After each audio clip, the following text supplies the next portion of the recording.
आज पश्चिमी उत्तर प्रदेश में पूर्व केंद्रीय मंत्री 8 बार सांसद रहे स्वर्गीय चौधरी अजीत सिंह की रस्म पगड़ी हो रही है और ये रस्म पगड़ी उनके पुत्र जयंत चौधरी को पहनाई जा रही है। और पगड़ी देने का रिवाज कुछ ऐसा है कि जिसके सर पगड़ी बांध दी जाती है, पिता की जिम्मेदारियां भी उसी को दे दी जाती हैं।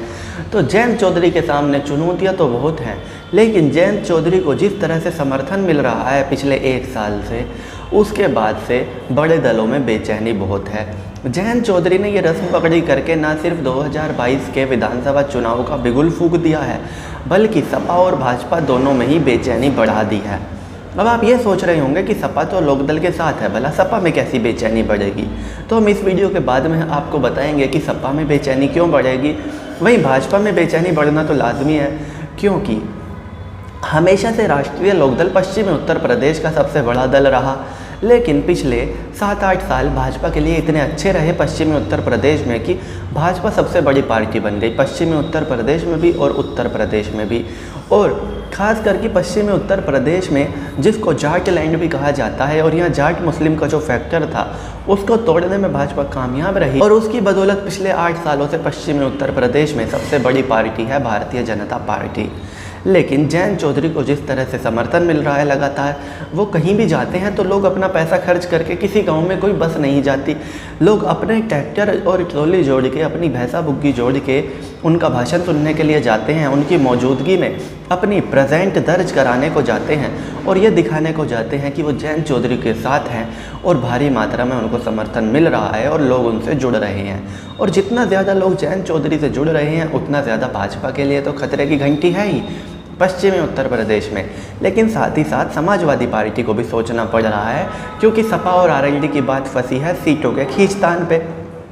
अब पश्चिमी उत्तर प्रदेश में भाजपा मजबूत है, ये बात सभी जानते हैं।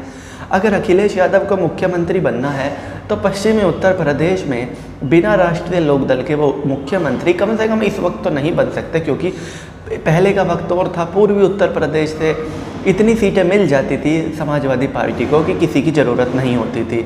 लेकिन अब वक्त बदला है, भाजपा पूरे उत्तर प्रदेश में मजबूत हुई है, तो ऐसे में उत्तर प्रदेश के हर एरिया से ज़्यादा सीटें चाहिए।